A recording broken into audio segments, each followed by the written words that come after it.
Okay. And I'm Mark. Hello. Good to meet you all. Throughout the semester, we had the great privilege of learning more about Mark Leno's life, journey, and accomplishments. Through this legacy video, we hope to highlight these accomplishments and our appreciation for everything he has done to better the climate for the LGBTQIA+ community in California. Without further ado, we present you with the life and legacy of Mark Leno. Chapter 1: Early Life and Upbringing. I was born in Milwaukee, Wisconsin. It's a city of just under 1 million people, so population-wise, about the size of San Francisco, but a very different kind of city. The population was made up of a lot of German immigrants, a lot of Polish immigrants, and my family was part of a large Russian Jewish wave of immigration. So my parents were born there. My two sisters and I were born there mid-century. And I was blessed with a really great childhood, loving parents, good public schools, all the things that count. Chapter 2: Coming Out and Coming to Terms. In terms of Mark Leno's experience with coming out, he describes himself as a Stonewall baby as he came out as gay in 1969 when he was just 18 years old. This was a difficult time for him as many people in his hometown, school, and family had no idea what it meant to be gay since it was such a foreign concept. This was the case when he experienced homophobia during high school and when his father did not understand or support him when he first came out. However, Mark and his father reconciled years later and he became a loving supporter. Besides this, he was still able to receive support throughout his early life from his mother, siblings, and different friends, including JP, Gary, and Chucky, known as the Radical Queens, back at the University of Wisconsin. Lastly, staying true to his roots in Reform Judaism, Mark came to terms with his sexuality through Hebrew prayers including, "Blessed are you, Creator of the universe, who has made me according to thy will." This allowed him to be unapologetically himself. And I remember that prayer in particular, as I was coming out, when there were so many negative voices in my head and surrounding me at every turn, that there's a Hebrew prayer that says specifically, "I am made according to thy will." There's no mistake here. This is who I am and how I'm supposed to be. Chapter 3: Undergraduate Education. I was not all that focused on my undergraduate studies, but I had great experiences. I spent my first year in college at the University of Colorado in Boulder. My sophomore year, I spent at the University of Wisconsin in Milwaukee, and I went to the American College in Jerusalem, which it's no longer operating. It was a small private college in Jerusalem, Israel. So I finished my last 3 semesters in Jerusalem. I did find a major finally, psychology. Chapter 4: Postgraduate Education. I decided I wanted to continue postgraduate studies in a rabbinic program in New York City. It was of Reform Judaism, which is how I was raised and my parents. I entered into the Hebrew Union College first year program as a rabbinical student. It was a 5-year postgraduate program. And within a few months, I realized this isn't working for me. And so I dropped out. I'm a rabbinic dropout. Chapter 5: Revivification in San Francisco. 1977. I had a sister at Stanford at the time, and I remember she had written me this letter that said, "Get out of that cold, dirty city, come to California and revivify." That's the word she used, not a word you hear very often. And I moved to San Francisco, February of 77. And within a year, I invested a relatively small amount of money to open a sign company called Budget Signs.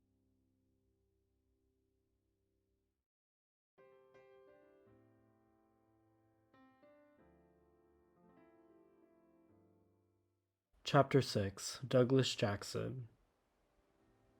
In the spring of 1980, a young man walked into my sign shop, and we became life partners for 10 years. His name was Douglas Jackson, most beautiful man in the world, and we really hit it off.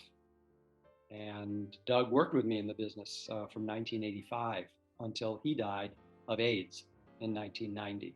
I've been a single man since.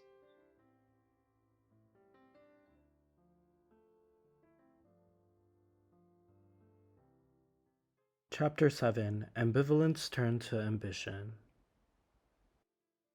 As a person who engaged in a lot of volunteer work and community service for LGBTQIA+ organizations, democratic organizations, and different nonprofits, Mark discovered his natural talent for fundraising, which allowed him to form many connections within the political world. Specifically, he got involved with local ballot measures and fundraising for political figures that were important to him. Eventually, to start his political journey, in 1998, he was offered and accepted a spot on the County Board of Supervisors by Mayor Brown, despite feeling ambivalent about the appointment and doing this new job. This was because he had no background in public policy and he was uncertain that he could keep his business running at the same time. However, with experience, this ambivalence quickly turned into ambition as Mark continued his journey by being elected in 2002 to the California State Assembly. Eventually, he then became the first openly gay man elected to the state's Senate. Chapter 8: We Needed to Fight a War Over a Word. Of course, of all the hundreds and hundreds of bills and probably thousands of issues that I engaged in over the years, the marriage bill was probably one of the most, if not the most exciting. Initially, on the issue of equal marriage rights, I had always wanted, first as an activist and then as an elected official, I always wanted the bottom line for myself and for my community. The same rights, benefits, and privileges of marriage, along with the same obligations and responsibilities. But I didn't know that we needed to fight a war over a word. After the Knight Initiative defined marriage as only between a man and a woman in California in year 2000, and the 2003 Massachusetts court case which stated that there was no basis for same-sex couples to be excluded from marriage through domestic partnerships and other alternatives, Mark was motivated to fight a war over a word as he believed that it was absurd to have the government determine who loves good enough for marriage license standards and who doesn't. Because of this, Mark worked with Equality California and Executive Director Jeff Coors to propose a bill that would change the definition of marriage in the Family Code. And what our bill would do would change the family code to read that marriage is a civil contract that arises out of the relationship between two people, non-gender specific. As Mark was ready to present the bill at the Speaker's office in February of 2004, the Winter of Love occurred in San Francisco, where Mayor Gavin Newsom began distributing marriage licenses to same-sex couples in City Hall. This was a revolutionary time as thousands of same-sex couples received marriage licenses despite it being deemed as unconstitutional by the California Supreme Court. However, after President George Bush presented the idea of having the Constitution define marriage as only between a man and a woman during his State of the Union address in 2004, Mark continued with the bill and all of the necessary pieces to put it into action after it was postponed. However, it was vetoed twice by Governor Arnold Schwarzenegger. Despite these setbacks, Mark was one of the few who paved the way towards the legalization of same-sex marriage in California. Chapter 9: FEHA and Gender Identity. In 2003, Mark was inspired to amend the FEHA bill, also known as the Fair Employment and Housing Act, so that it would include the words of gender identity, which would prohibit this kind of discrimination. To provide some context, in 1999, sexual orientation was included in the bill, but half of the LGBTQIA+ community were left out since gender identity was not present. To advocate for this amendment, Mark invited Teresa Sparks, a proud transgender woman, to Sacramento as his Woman of the Year. So Teresa came to Sacramento, and I specifically walked her up and down every aisle of the assembly floor and to look into the eye of my legislative colleague. And so Teresa could offer her hand and look into the eye of that legislative colleague and say, it's a pleasure to meet you. I'm Teresa Sparks.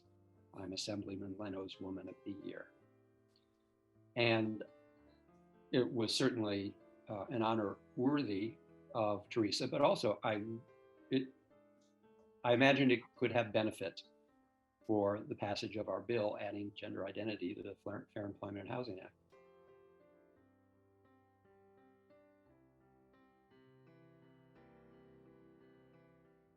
Chapter 10, Tikkun Olam. Tikkun Olam is a concept in Judaism that stands for the repair of the world. Overall, I believe that Mark Leno strongly embodies this concept as he has dedicated so much of his life towards making the world a better place for all people. Having Mark Leno as my elder was an amazing opportunity as I learned so much more about how he helped make California a better place for the LGBTQIA+ community. As someone who does not know much about politics, it was fascinating and inspiring to hear the behind-the-scenes stories about Mark's involvement and how hard he fought so that later generations could have the chance of living a more equal and fulfilling life.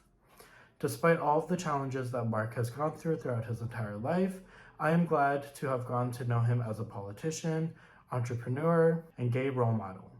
Because of this, I thank you, Mark, for everything you have done, and I dedicate this legacy video to you.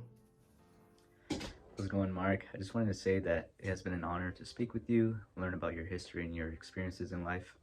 I truly do appreciate you being able to and willing to open up to us and share the many aspects of your life, being able to answer all of our questions that we had as well.